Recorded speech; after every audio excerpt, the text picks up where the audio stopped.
May God's love continue to fill both this space and warm our hearts. Amen.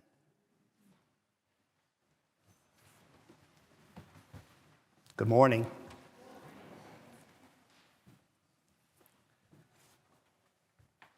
The blind man said, "Let me see again." Go. Your faith has made you well. For years, as I know you have heard tales of the blind man. What he was made to see, how faith picks us up and pushes us forward, gives us unimaginable strength, pushes us through times that cannot be comprehended, times that represent our darkest and sometimes deepest fears. That blind man, he has hope. Why else would he ask for mercy? That willingness to expose yourself and seek support.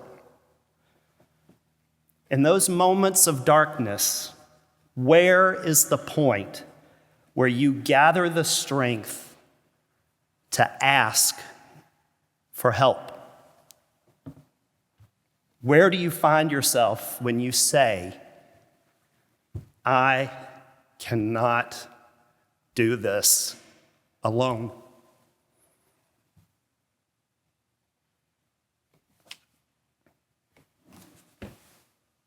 This is a $50 bill. It's the real thing. It has value and it's worth $50. Lorraine?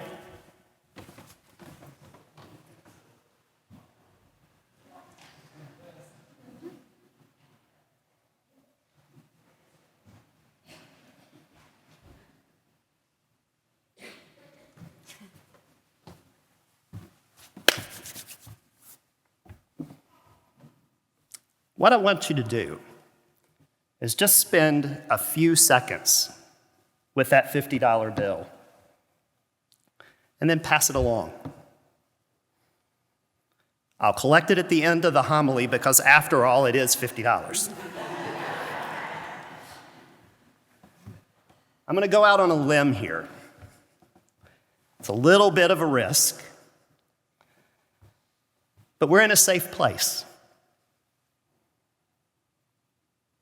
We've all been that blind man. At some point, blinded by that all that is around, no clear path. The more you search, the darker things seem to become, and your light starts to fade.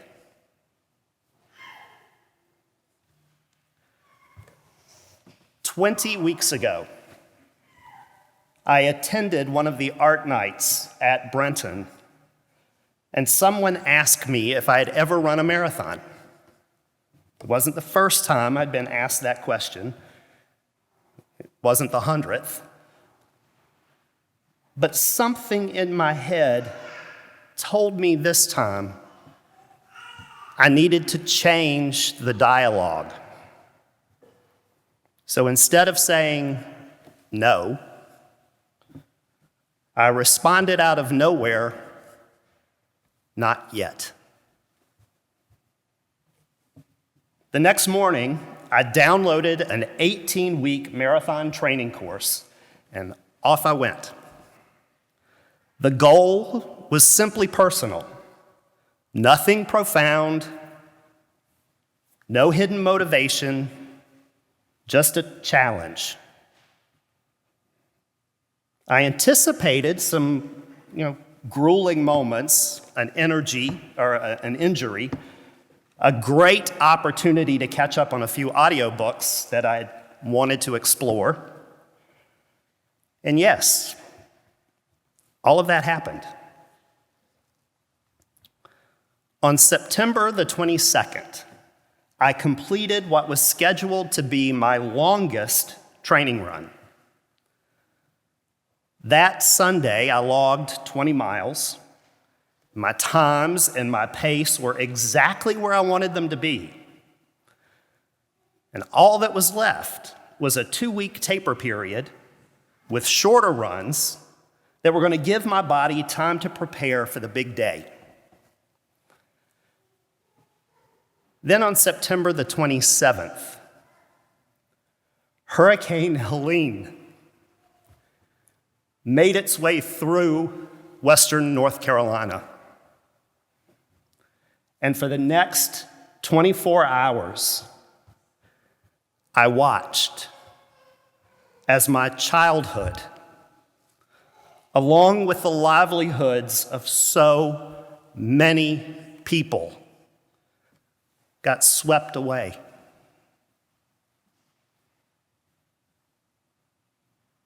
I have a 103-year-old grandmother who spent 7 days without power or fresh water.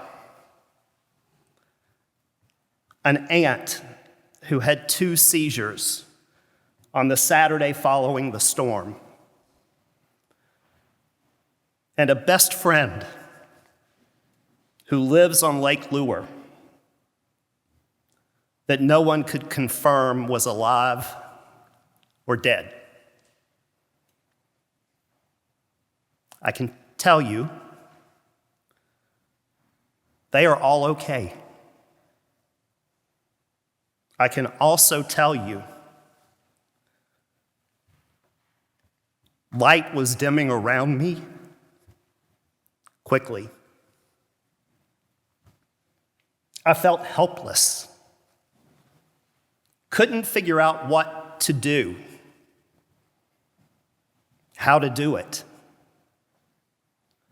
Consumed with thoughts of how dare I feel this way. Think about the people there. What are they doing?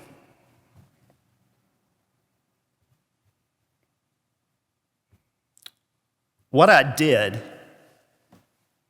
was what I knew I could do. Work and keep running. Just run. Give your run a purpose. Do it for the people of Western North Carolina. Make this your motivation. You've trained, and you can launch a social media post asking people to give to a fund that will help your friends and your family. Dedicate the run to them. That is what I'll do. That's what I did. Almost. I finished the marathon, all 26.2 miles, posted the note, asked people to help, but where? What can I put out publicly and know that the contributions were going to go somewhere that immediately impacted people? I don't know. I mean, I just ran a marathon, and I cannot make a simple decision to help support the people that I love.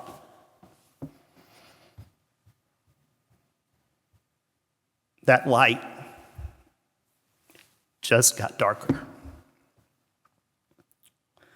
I knew I needed hope.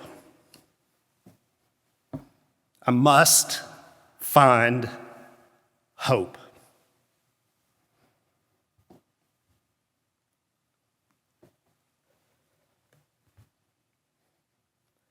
A video was posted on YouTube a couple of days later that showed the damage to Biltmore Village in Asheville, North Carolina.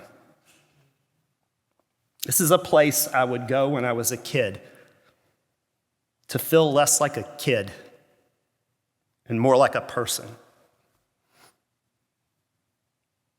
The devastation I saw in that video was crippling.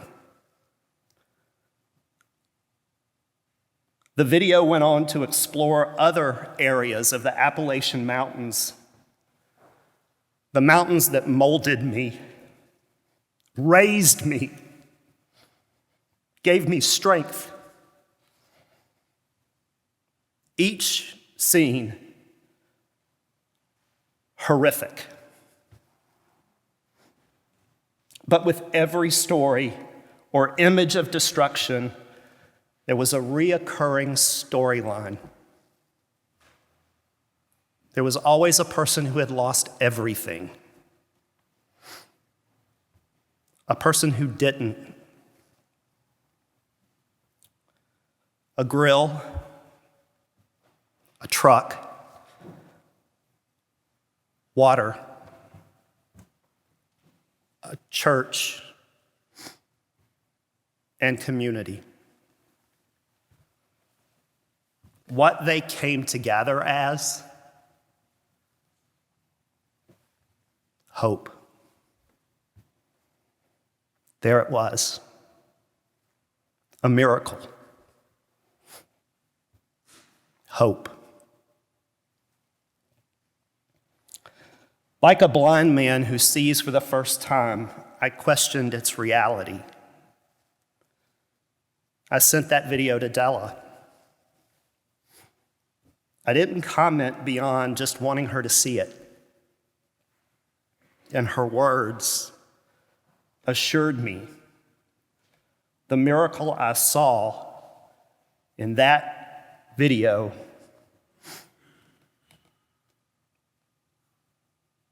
was more than just hope. It was a testament to faith. A faith so real it rendered hope. The church was just there, in the background. It was the cornerstone, the foundation, the center point in every community for those who were seeking hope. You see, hope never actually dies. It just gets covered in mud sometimes.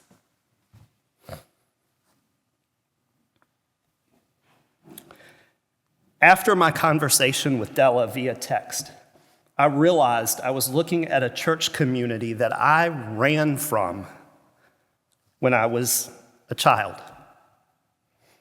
A church whose politics made me question myself for decades. And I viewed that as bad. What I witnessed in that video is that everyone, every child of God has been given thought. What we do with that, it's kind of up to us. What we can't control is God's will.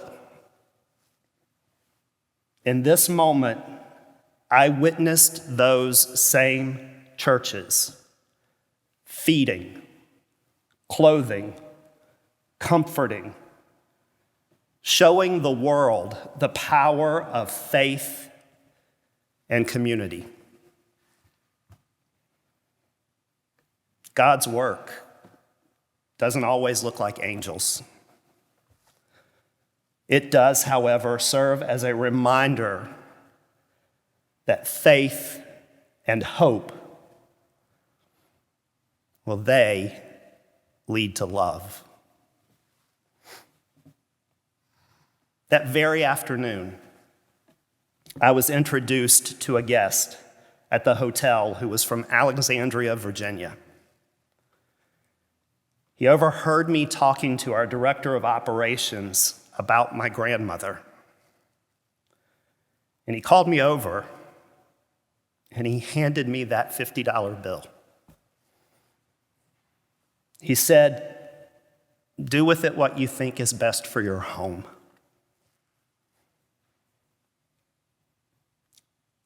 That guest, a stranger,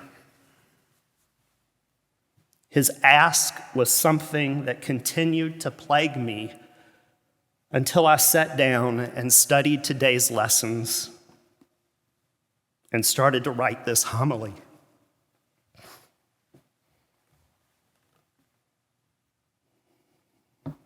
During that time, another video popped up. It was a television interview. And in that interview, my childhood best friend, Tracy Williams,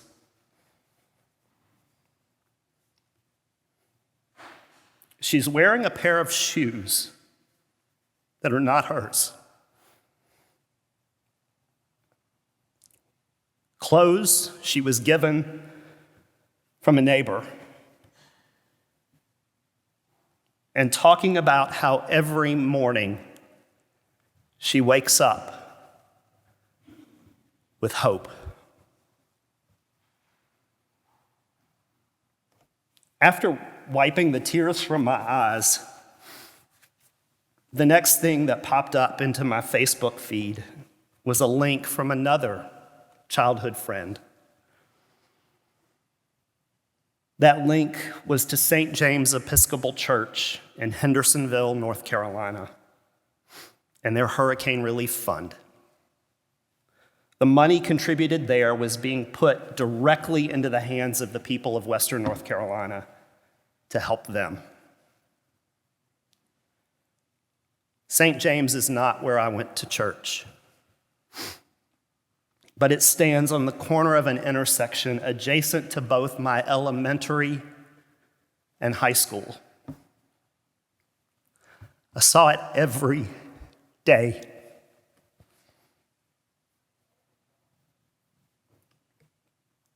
That $50 that has now been touched by my Newport family and church is going to Hendersonville. It's going to spread God's message of faith, hope, and charity. Without it, we perish. With it, we are strong.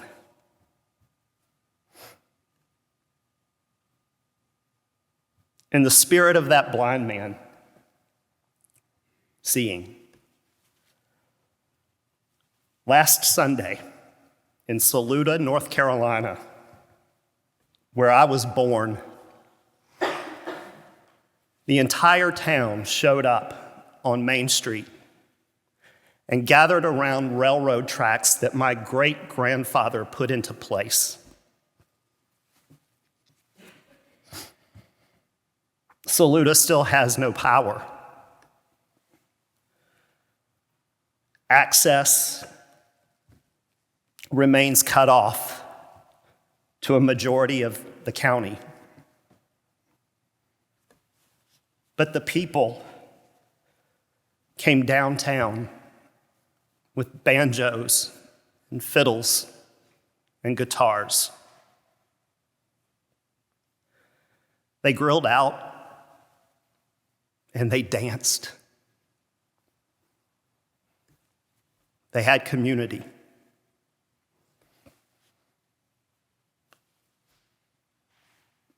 And lastly, I will leave you with the words of my 103-year-old grandmother.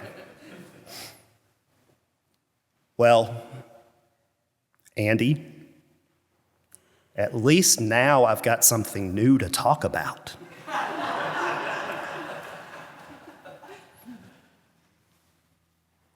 Amen.